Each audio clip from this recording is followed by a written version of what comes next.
markets, the jobs. The president has talked about a tariff-free zone from Ukraine that I think would be game-changing. You'll see industry move into that area in a huge way. Imagine you get to outcompete because you're not paying tariffs and sending goods into the United States. So there's some huge things that we've talked about that the Ukrainian people deserve because they have been so courageous in this fight. And they're under some real difficult conditions today. And I am completely empathetic on behalf of the president and our administration to that.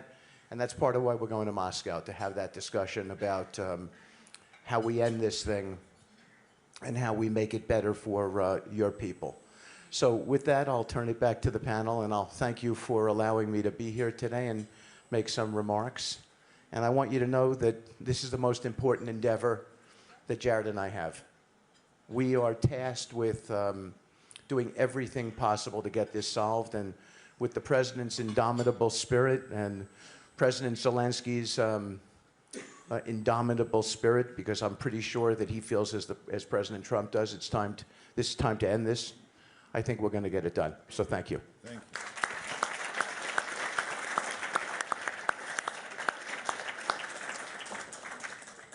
Thank you so much. It was incredibly valuable to hear literally from the negotiator's mouth where things stand. Let me go next to the Prime Minister of Belgium.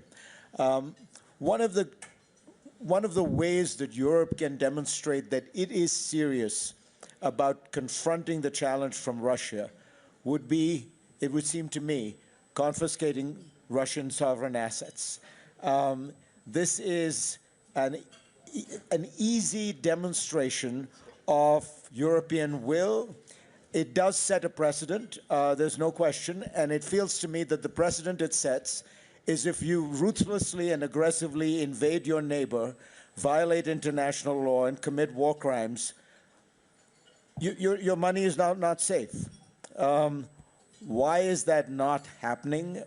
You know I ask this because the government of Belgium has had a somewhat complicated stance on this issue. So now I know why you invited me. It's a very nice question. It's of course a very sensitive topic. I think first and foremost I want to say it's Europe's obligation to finance Ukraine, and we did. Europe will never win beauty prizes for the way it takes decisions, but at the end of the day there is a result, 90 billion to finance Ukraine this year and next year. So we got a solution. It went unnoticed, but we also decided that the Russian central bank money, the immobilized assets, not the frozen assets, the immobilized assets, most of which are in Belgium, in the clearinghouse Euroclear, are immobilized for an indefinite period. This is a very important decision, because of course you cannot just take somebody's money. We're not at war with Russia. Europe is not at war with Russia. You cannot simply confiscate money. That is an act of war. You shouldn't underestimate it. It has never happened in history.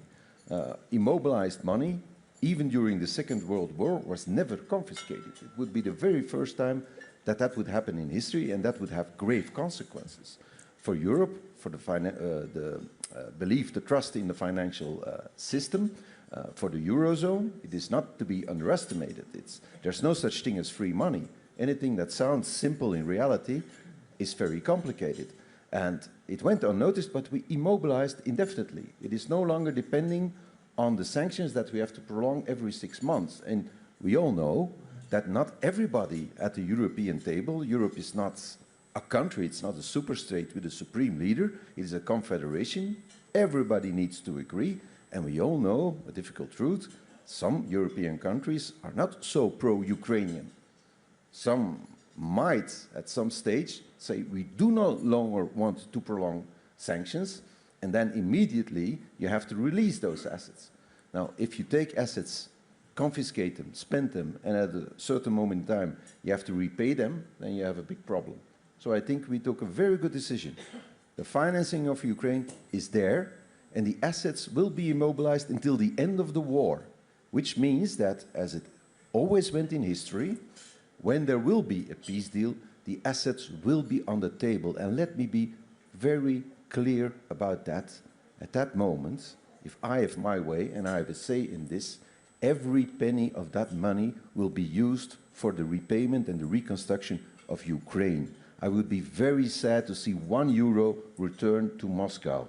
But we have to respect international law. It will happen at that moment.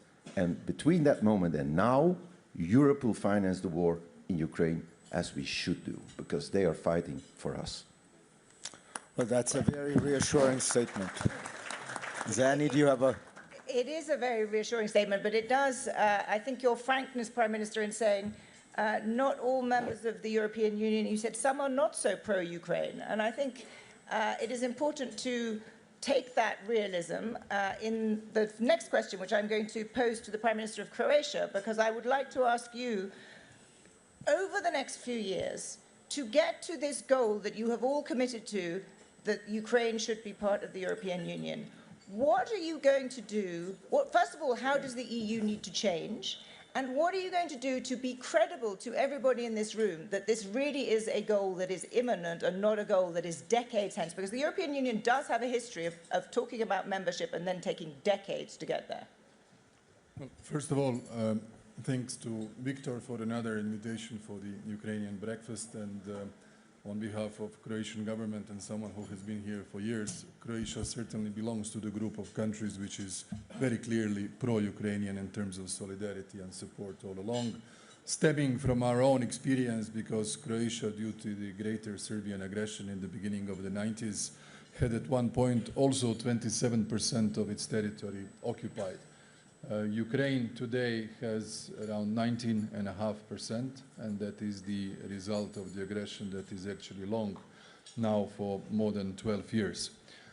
When it comes to the European Union stance towards Ukraine, here I would say that there are some of us who have bilateral agreements with Ukraine clearly defining our support towards membership. This is something I signed with President Zelensky before the second aggression in December in 2021.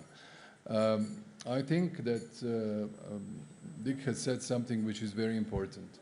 The overall situation with Ukraine, in my view, has three elements. One is the peace process, second is the integration, third one towards the European Union, and third one is the reconstruction.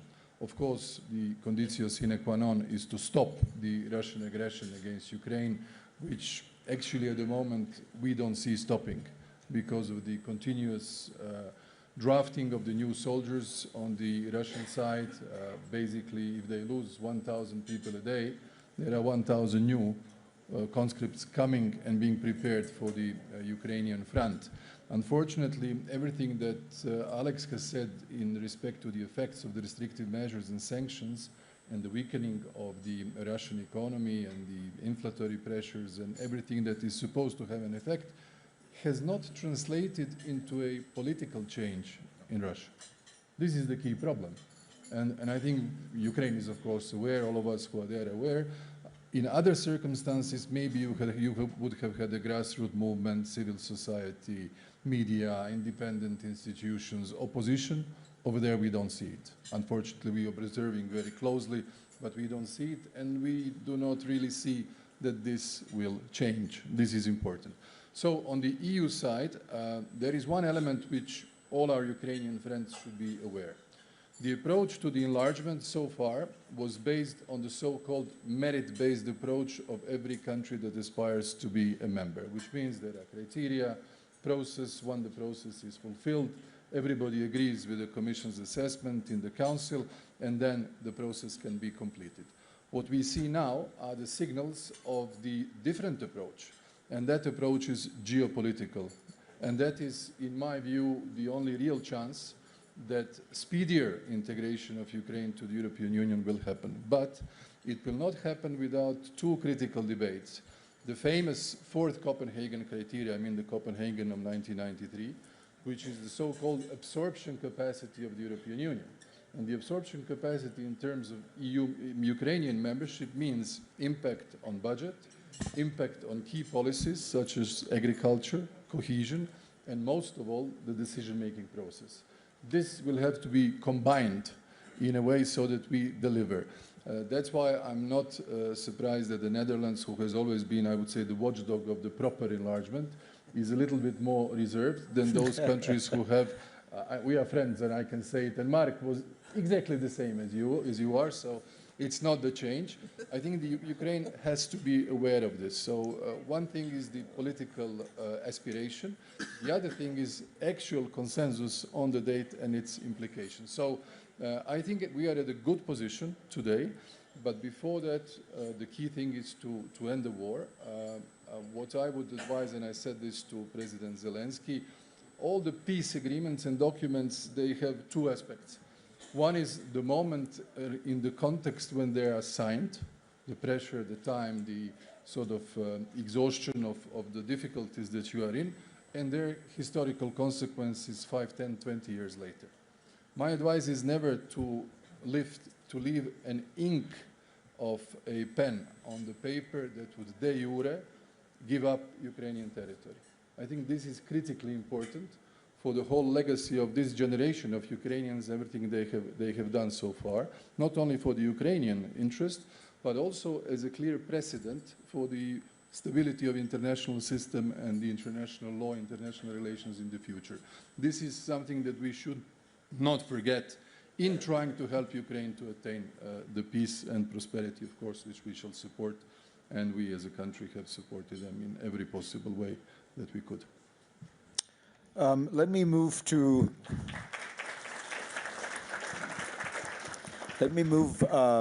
a Ukrainian friend, the Deputy Prime Minister of Ukraine, Taras Kachka.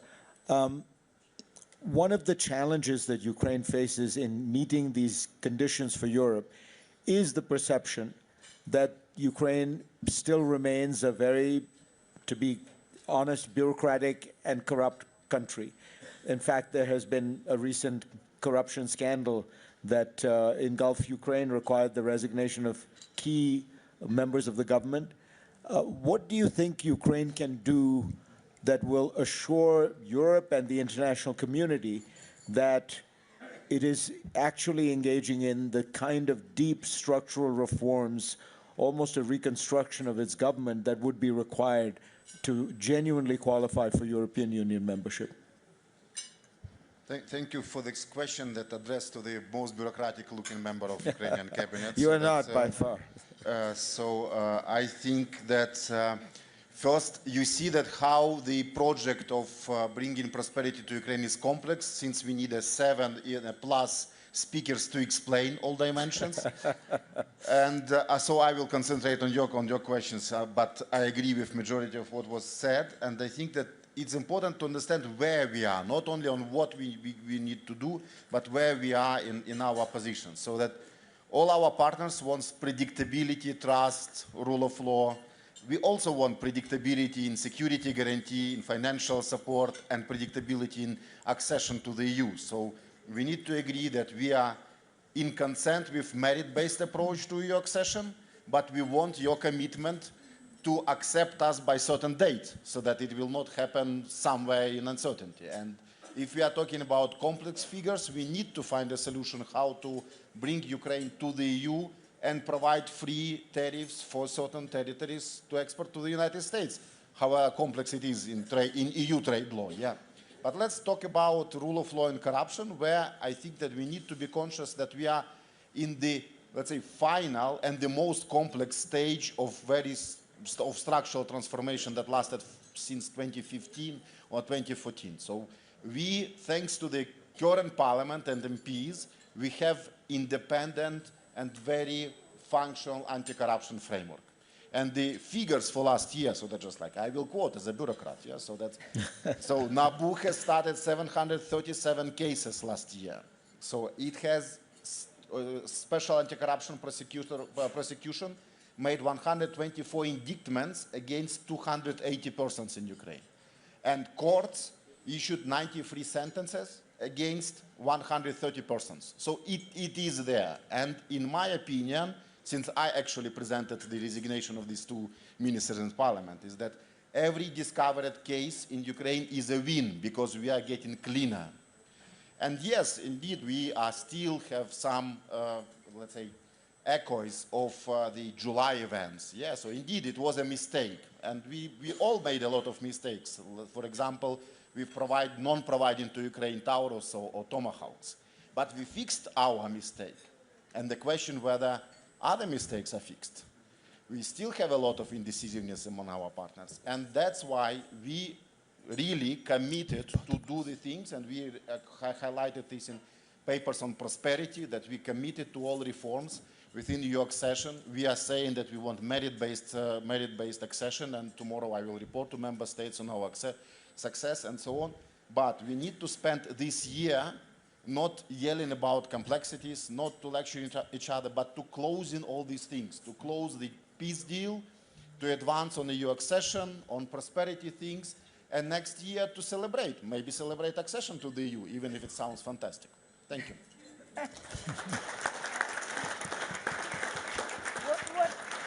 What a wonderful note of optimism. And I'm delighted to hear this level of detailed commitment from you and these warm words of encouragement from the Prime Ministers of the European Union. But I'd like to turn now to a contribution from the floor from Jonathan Powell, my fellow countryman and National Security Advisor to the United Kingdom. You heard those wonderful words from Steve Witkoff earlier about how well the negotiations were going and that you were going to Moscow. And I'd like to ask you, Jonathan, as a man who's got tremendous experience in reaching successful negotiations too, what do you think needs to be done to get President Putin to agree? Thanks, Annie, and thank you very much, Victor, for arranging this breakfast. I had the pleasure of meeting these soldiers from Ukraine yesterday, and I would pay tribute not just to their heroism, but also to the suffering that some of them have been through as prisoners of war and the brutal treatment they've had from the Russians in those circumstances. It's perfectly clear this war won't end with a victory on either side. Russia is not going to be able to defeat Ukraine, thanks to the bravery of these soldiers. Ukraine will not be able to reclaim its territory by physical force, so there have to be negotiations. And President Trump is quite right to push these negotiations, to use his power to make them succeed. And we have made a lot of progress on our side. Steve and Jared, together with the Ukrainian negotiators and Europeans, have agreed a whole range of things, from security guarantees, prosperity, which Larry Fink is working on. But what we haven't seen is any evidence from President Putin that he is prepared to compromise, that he is prepared to negotiate, he's prepared to compromise and actually make peace. I think the only thing, having watched President Putin for 25 years, is that he's very indecisive. He finds it very hard to reach a decision. He's a judo player. He keeps his options open. So I think what we have to do is apply pressure to President Putin, financial pressure, military pressure, and have a deadline where he has to make a decision. I think that's the only thing that will make this work. And now he's become a member of the Board of Peace. I hope he can actually live up to his new role and deliver that peace by engaging seriously. The only other thing I would say is that, having worked on a very large number of both successful and failed peace processes, is they always take a lot longer than you expect. That's one rule for all of them. So I think we should be patient. This won't be solved tomorrow. It's important to push, as Steve is doing, but it doesn't happen immediately. We have to remain committed to it. And most of all, we have to find a way of Putin seriously engaging. And no doubt Steve, given his remarkable abilities, will achieve that tomorrow in Moscow before going on to the Emirates. Thanks.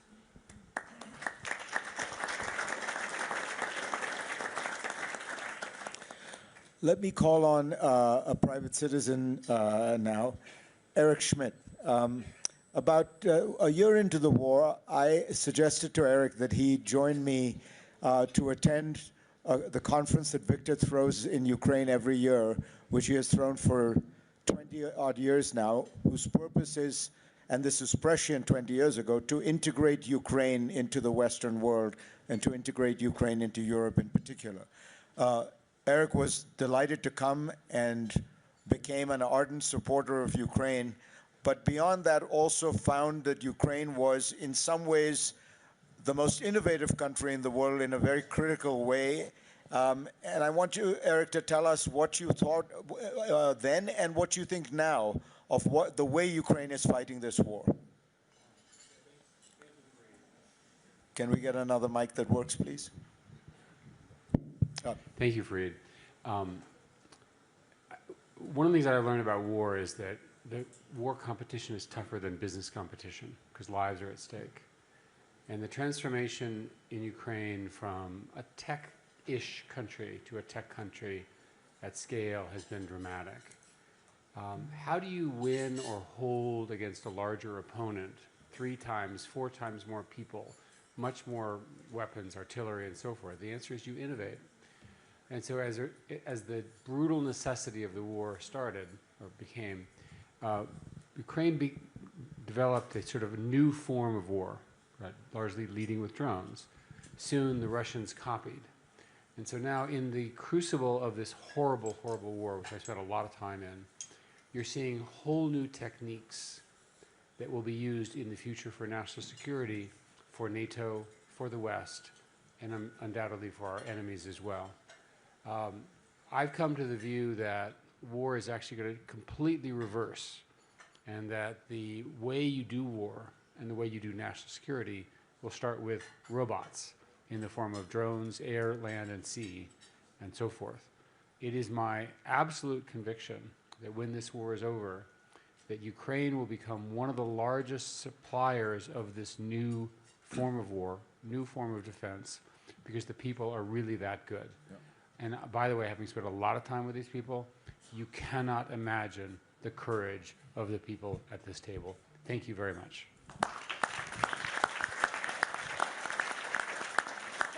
Thank you, Eric. I'd like to now turn to Jens Stoltenberg, Minister of Finance of the Kingdom of Norway, and of course former NATO Secretary-General, to build on that. Jens, you have extraordinary experience both of understanding the military side of things and now the financial constraints involved. And I wondered if you could elaborate on what for you resolute security for Ukraine implies. What are the nature of the guarantees and the implementation thereof that would actually provide the security that is needed? Thank you so much, Sani, and many thanks to Victor for hosting this very important event, and again, many thanks to the Ukrainian soldiers. Well, I think what it holds is that we need to not only agree among ourselves on a platform for peace in Ukraine, but we need to do something which is more difficult, and that is to find a way to agree with President Putin. And I met President Putin for the first time in year 2000. He was a newly elected president of Russia. I was a newly elected Prime Minister of Norway, and over the following years I actually worked with him on many different issues. We were even able to make big agreements on, for instance, a delimitation line in the Barents Sea. So the big question is whether we are able to make an agreement with Putin now on peace in Ukraine. And I don't think we can change Putin's mind. His aim, his ambition is to control Ukraine. There's no doubt about that. But I think we can change Putin's calculus, that if the price he has to pay for controlling Ukraine is too high, then he will be forced to sit down and negotiate something which is acceptable for Ukraine. And the only way to get there is to provide military support to Ukraine. That's the only way, because the cost has to be so high that he accepts to sit down and respect Ukraine as a sovereign independent nation. Therefore, I welcome what NATO and NATO allies do. NATO is playing a more important role in coordinating support, thanks to Mark. But I also, of course, know that the only way NATO can, NATO allies and Western countries can provide support to Ukraine is that individual allies provide that support to Ukraine. And I moved from my position in Brussels to a job I had 30 years ago, being Minister of Finance in Norway. Most people move forward, I will move backwards. But I'm proud that the first decision I was part of, the first bill I put forward to the Parliament, was to triple Norway's financial support to Ukraine. Meaning that we now provide $8.5 billion yearly, last year and this year. We are less than 6 million people, but we need to step up. More support to Ukraine is the only way to facilitate a negotiated solution and to end the war. And that's why this is so important. Thank you. Thanks.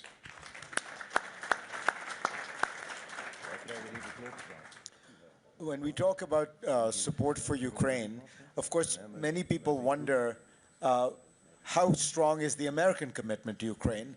And American government still in the Constitution has 3 branches of government. And we have a very distinguished representative from the first branch of government, the Congress. Chris Coons, do you want to give us a sense of the mood in Congress in terms of support for Ukraine? Thank you.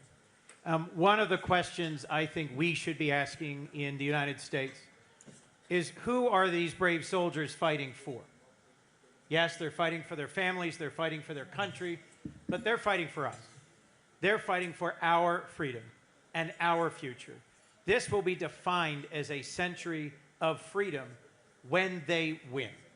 And the United States should be absolutely clear that we will provide uninterrupted, robust intelligence support, military support, and financial support to the cause of Ukraine.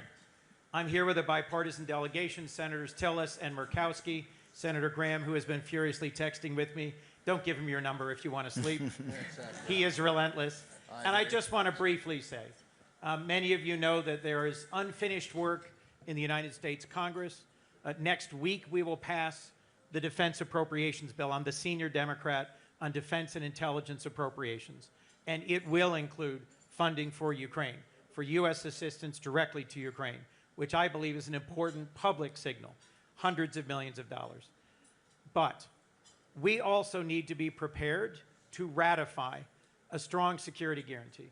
So if we can do what has to be done next and get Putin to the table and provide the pressure on him and on all those who are buying his oil, we can conclude this war. So we need to be insistent and courageous and determined as politicians, every bit as much as these men and women who have served and sacrificed are.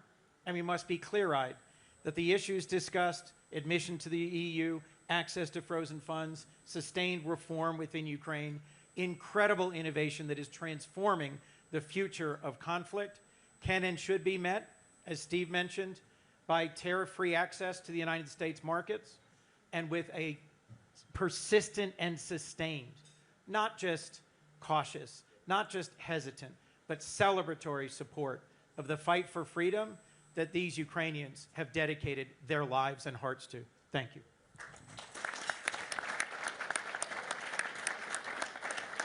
Senator, thank you. I am struck by how wonderfully upbeat our conversation has been this morning. And I'd like now to turn to the Deputy Prime Minister and Minister of Foreign Affairs of Poland, Radek Sikorski, a man who is has been a powerful voice and a powerful supporter and indeed proponent of the debate around Ukraine for many years, actually. And you've been very far-sighted in seeing the dangers of President Putin and the risks. I'd like to ask you for your sort of sober assessment, not just celebrating the progress that has been made, but what worries you most? Thank you, Zanny. In addition to saluting the soldiers, I'd like to salute the ordinary Ukrainians who are going through hell right now.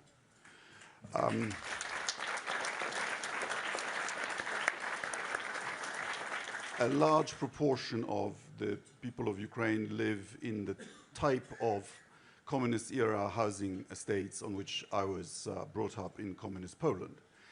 And they depend for heat and electricity on these area heating plants. And when the heat and electricity don't come through, you actually have to drain water from the radiators, and then these housing estates become almost unlivable. And you now have an exodus of population from the major population centers, including Kiev. And it's a real danger to Ukraine. These people did nothing to deserve this. Deliberately targeting civilian infrastructure is a war crime. Vladimir Putin is no man of peace. I was very cheered to hear Mr. Witkoff's assessment that we might be close to a deal, and I hope he's right. In the spirit of President Trump's hyper-realism, I'd like to just say what Europe's cards in this are. So last year, we financed not just the war, but also the functioning of the Ukrainian state. the biggest sanction on Russia is the denial of the European market to Russian oil and gas. We have sanctioned the clunker fleet. We have, as the Prime Minister of Belgium said, we have now permanently blocked the Russian assets. We have pledged 90 billion euros to sustain Ukraine for this year and next. We will be providing the majority of funds for Ukraine's reconstruction. We will take some risks in admitting Ukraine into the EU, and it is our security that is at stake. Poland is actually the only NATO and EU country that borders both on Russia and Ukraine. So these are our cards, and here's my one suggestion and one worry. The worry is that if Ukraine doesn't end up within defensible borders as a result of the deal that I hope comes, we will be planting the seeds of the next war. And my final suggestion is that to get to a fair deal, you have to put pressure not on the victim of aggression, but on the aggressor. Thank you very much.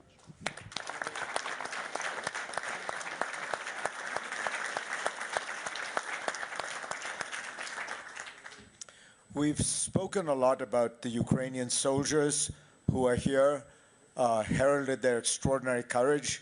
And for those of us who have seen them in Ukraine, it really is remarkable. I thought I'd call on one of them to share perspective at this moment. Yuri Filatov has a job that 3 or 4 years ago didn't exist in any army in the world. He is the unmanned aerial vehicle commander of the 3rd Army Corps. Yuri. Yeah, thank you, gentlemen, ladies. Thank you for this opportunity to come here and to have this message directly from frontline. During these days, we have great conversations with many nations, first of all, European nations, and my main message would be for them. You know, this kind of conversation we have right now is remind me where our conversation during December 2021, probably January 2022, in Ukraine with our friends. And we were also discussing possibilities, what would come and what can happen. Right now we are in a state that international law is not working anymore. And we as Ukrainians know that for a long time. Let's shortly remind how we get here. Ukraine has given 3rd largest nuclear arsenal giveaway for international guarantees. We gave up our missiles to Russia. Actually, they flew later to us again. And then was 2014 and Crimea. And we suppose that, okay, we have guarantees, we have international law. But no, it was not that time. It was inconvenient topic. And we decided to close eyes for this incident. And actually, this is what we see right now is a chain of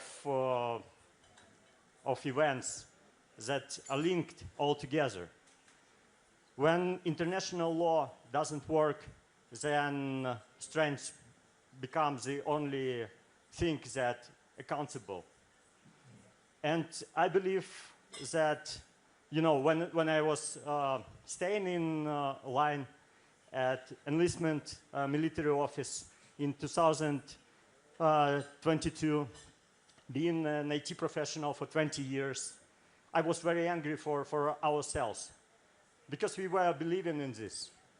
And that was not there, in fact. You know, right now, I'm talking to you as a chief unmanned system officer of 3rd Army Corps, the corps that is larger than average European army, the corps that is holding 200 kilometers of front line and which is destroying 1,000 enemies per week. And from this perspective, I have a couple of advices. Just accept the reality. The reality, a new reality, that international law doesn't work. This trench, actually, the only thing that these neo-empires could actually listen to and could understand. It's not, unfortunately, I don't really believe in deals, because deals also are kind of rational, but they are not. And so please accept this. As soon as you accept, you will not be angry on yourself when something would happen to, first of all, to European.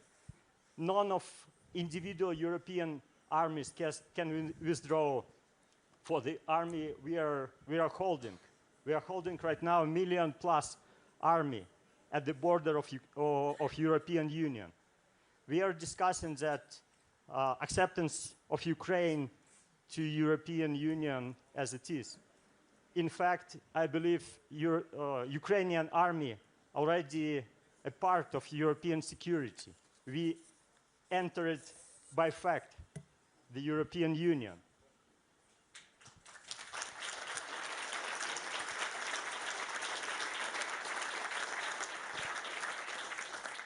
Thank you. So please be united.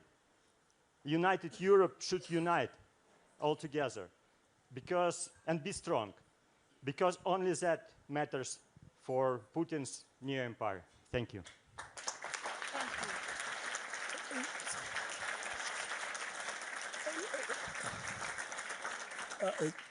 Zanny, can I take this moment to hand over the podium to you, because I have to go and chair the session with the President of Israel in the main WEF hall. President Stubb has a similar commitment, and I think the Prime Minister of Belgium has one. So Zanny is going to solo moderate. So now the IQ level has really gone up.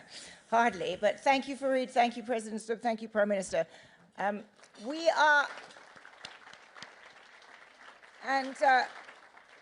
you, Yuri Filatov, for that very powerful intervention, and indeed extremely powerful point. Ukraine is already protecting European security. I think that is something absolutely essential for us to know. We've been honored to be joined by 2 more US senators, Senator Murkowski and Senator Tillis. And I wondered, Senator Tillis, whether you would like to offer your perspective on the role that you would like the United States to play, both in the achievement of a peace deal and then in the sustaining of credible security guarantees for Ukraine. Thank you. Good morning. I'm Tom Tillis, Senator from North Carolina. Some of you may not know about North Carolina, but one of the reasons, and actually if I speak about the military service members here, if I shed a tear, it's a tear of gratitude. But we're the home of the Global Response Force. When the President has an emergency somewhere around the world, it's the 82nd Airborne from Fort Bragg that leave and literally can take a city and deploy it anywhere in the world within 96 hours. Down the road from there, we're the home to half of the Marine Corps at Camp Lejeune. I can tell you, gentlemen and ladies of the Ukrainian Army, we are in awe of your courage and what you've done on the battlefield. Will you please stand and let all of us give you a warm round of applause? Please stand.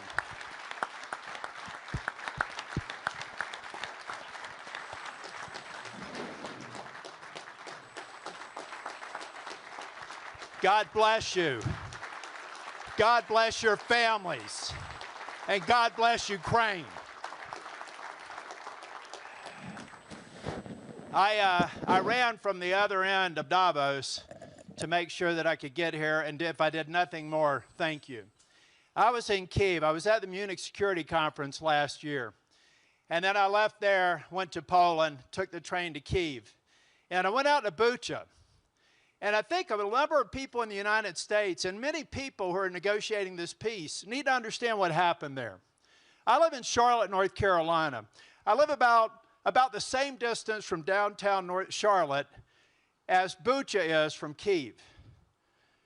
And we all know that month, early after the invasion, the illegal invasion that a lying Putin effected after he said he had a special military operation. It was military exercises. This is the litany of lies of Putin that I hope to get to. But now let's get back to Bucha. Over the course of 30 days, the president of Russia allowed the systematic kidnap, torture, rape, and murder of people in a suburb just 30 minutes outside of Kyiv.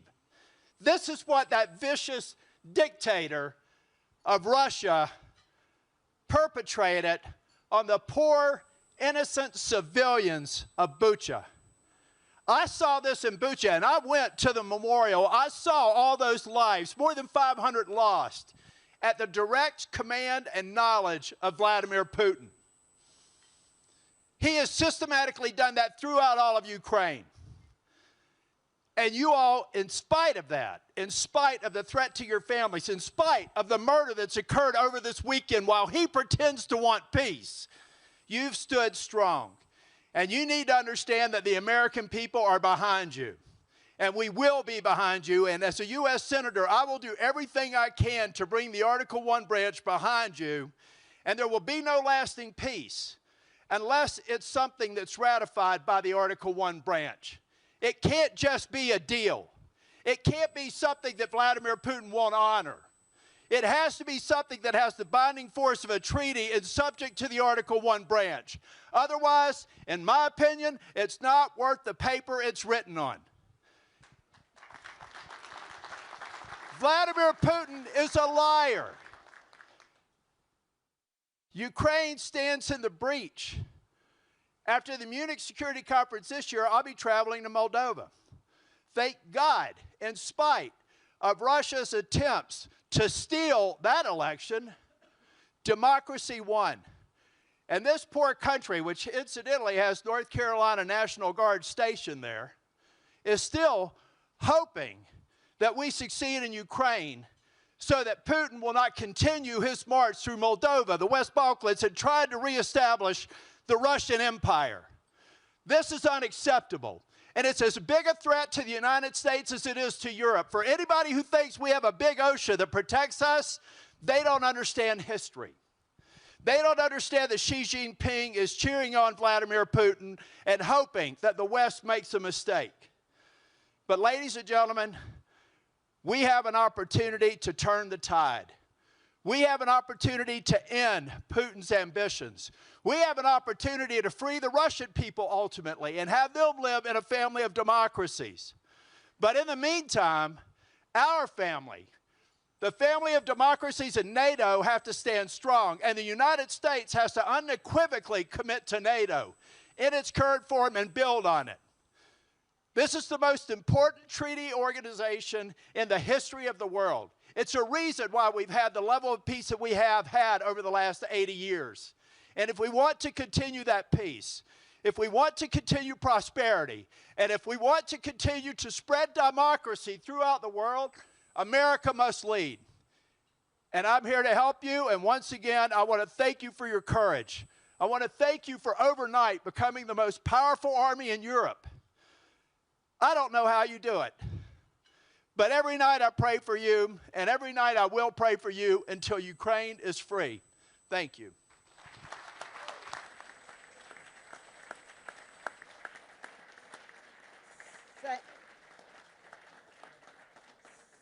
Senator, thank you for those powerful words. Let me now turn to a man who will give us a provocative and broader historical perspective. I don't think I even need to say his name, but Professor Neil Ferguson, what is your take on this? And what are we missing in this conversation this morning? Thank you, Zanny. I can't match Senator Tillis for rhetorical passion, though I admire the sentiments he just expressed. But I can't help but point out how strange this week has been. This Davos was billed as the spirit of dialogue. The dialogue that I've been reminded of is the Melian dialogue in Thucydides' History of the Peloponnesian Wars, which you all are familiar with, I'm sure. The key passage is the line in which the Athenians tell the Melians, the strong do what they wish, the weak do what they must. And that's been in some ways the nature of the surreal conversation that has gone on for most of this week, consuming most of our time about Greenland. Passionate speeches about international law, which might have come from the mouths of the Melians, and then realist responses, which certainly recall the Athenians. There are a number of European leaders here who I want to ask a question. When all the fine speeches have been made about support for Ukraine, I would love to understand why the pace of European rearmament is still so slow. Because it's one thing to commit to increase your defense spending to 3% or even 5% of GDP. It's another to actually do something, to procure the weapons, to modernize the defense forces of Europe.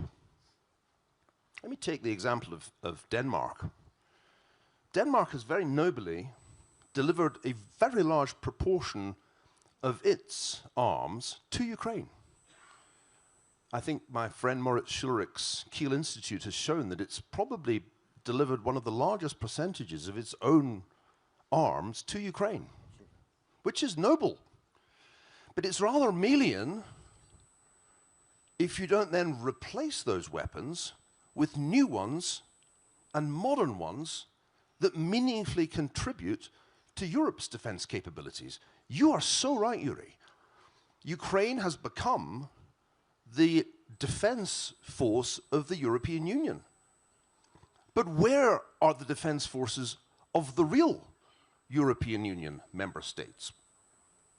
It's unfortunate there are no German representatives here, because that's the key issue that nobody has yet touched on.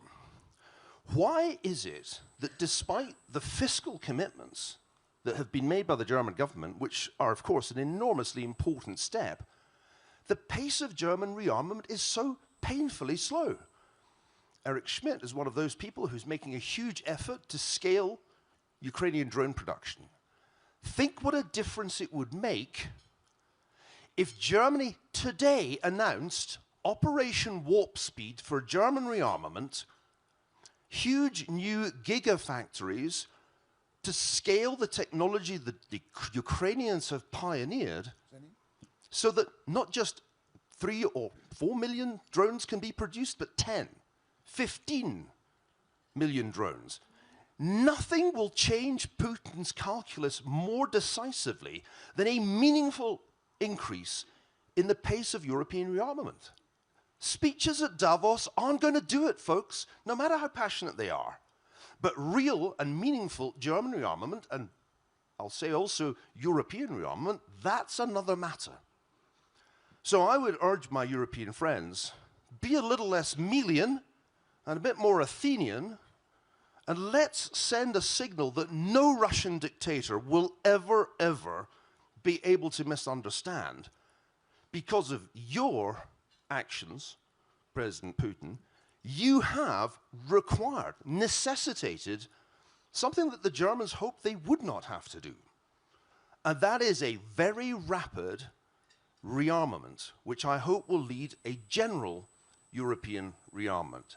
If any of my European friends would like to comment on this, I would very much like to hear what they are doing to bring about Operation Warp Speed and a meaningful European military response to the Russian threat. Thanks very much. Thank you. Thank you, Neil. Your European friends are indeed itching to comment on this. Mark Rutte is practically jumping out of his chair. Mark, the floor is yours. No, but thanks for the challenge. Of course, I speak for NATO, and NATO is 50% US, and the other 50% are the other 31 allies. But amongst them, of course, outside, next to Canada, we have 30 allies in Europe. I agree with your speech when it would be about weapons delivered to Ukraine. I agree what you said about Denmark, and that they have delivered huge amounts of weapons to Ukraine, and many other countries also did. But it's not sustainable in the way it's going on now, because too many countries are not doing enough. There I would agree with your speech. I do not agree with your speech when it comes to the rearmament of Europe, and particularly not Germany. And I'm going to defend them. Germany spent in 2021 70 billion of their annual budget on defense. By 2029, that will have been risen to 160 billion. I opened a factory in Unterlüß in Germany, which is a factory providing with ammunition, 155 caliber. They have built that factory from nothing. There were sheep grazing there to having that factory fully automated opened in 14 months. Normally it would take you 10 years to only get the paperwork in order. Now in 14 months from nothing to a full factory. This is what Germany is doing at the moment. They will massively grow their armed forces. And this is not only Germany, there's many countries. So I agree with you when it comes to support for Ukraine. It has to be more spread. It cannot only be dependent on Norway, the Netherlands, Canada, Denmark, Germany and a couple of other countries. There we need to have the burden sharing. But when it comes to the rearmament, I think what you said is right. We have to do it, but it is happening, and that's the good news. Prime Minister, you wanted also to add a comment. Just a short comment, and with a lot of appreciation for Niall and his thoughts and the comparison with the ancient Greek times. I think we have to be aware of one simple thing. One is to be a country at war, and the other one is to be covered under the umbrella of collective security in peace. I'll tell you an example of a small country. We are looking forward for 800,000 men in Ukraine under arms after the peace deal. Croatia is a country of 4 million. During the time of the Greater Serbian aggression and the occupation of our territories between 91 and 95, at the moment when the Croatian military forces liberated 3/4 of the time occupied territories, we had 200,000 men under arms, country of 4 million. And we did it in a speedy manner of 4 days. 4 days. Plus, under the arms embargo. For years, not a single bullet was bought legally. It was all smuggled. More expensive, more difficult, and still managed. That's why the Croatian, unfortunately, unique experience on the European continent is so worthy for Ukraine, especially the part of the peaceful reintegration of the occupied territories which happened in '98. And today, to give you an example, Mark was just in Zagreb last week. We are now undergoing a huge transition from the Eastern military technology to the Western one. And I don't want to enumerate everything that we have done, but we have new European, French fighter jets, new German tanks coming, all sorts of American military equipment, helicopters, plus our own FPV drone production. One small company now became one of the important partners for Ukrainian military companies in assuring that there are enough FPV drones in Ukraine. So I think this is happening. Maybe it's not well emancipated, but it is happening. And, you know, depending on the size of the country, one can only do so much.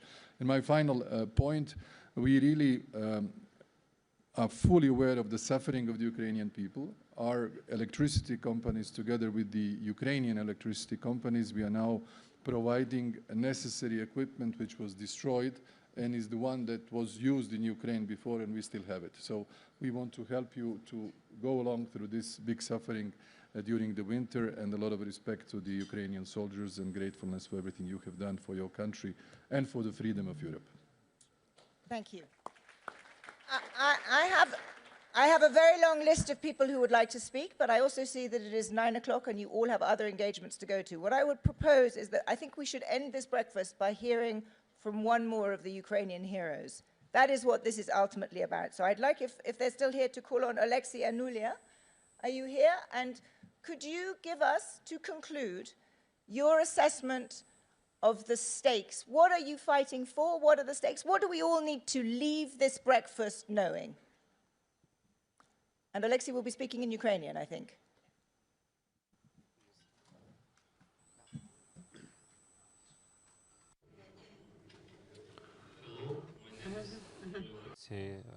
I speak in language in Ukraine because please translate. Your English is excellent. I think you could continue in English. You could continue in English. It's very good.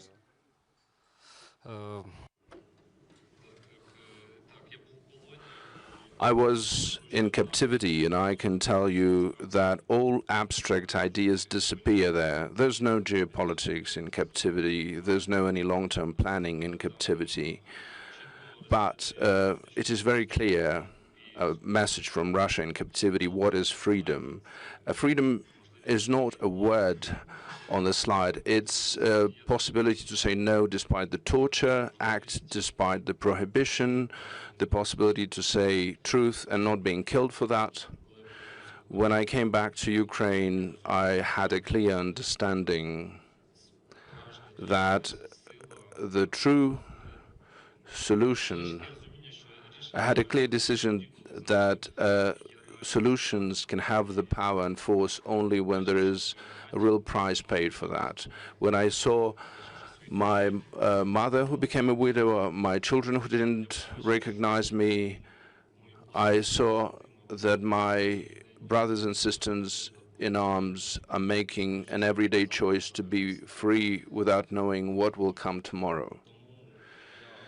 Therefore, I can see that you're well versed in geopolitics. You have a strategy and you're doing everything you can for the security, and I'm pleased to hear that some things are being called as they really are.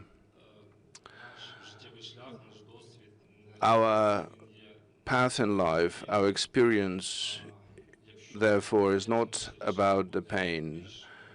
If each of your individual decisions will be more specific, more swift, and it will bring about security and peace to Ukraine, then I will be able to explain to my children that our path is not about a pain, it's about a sense, a common sense.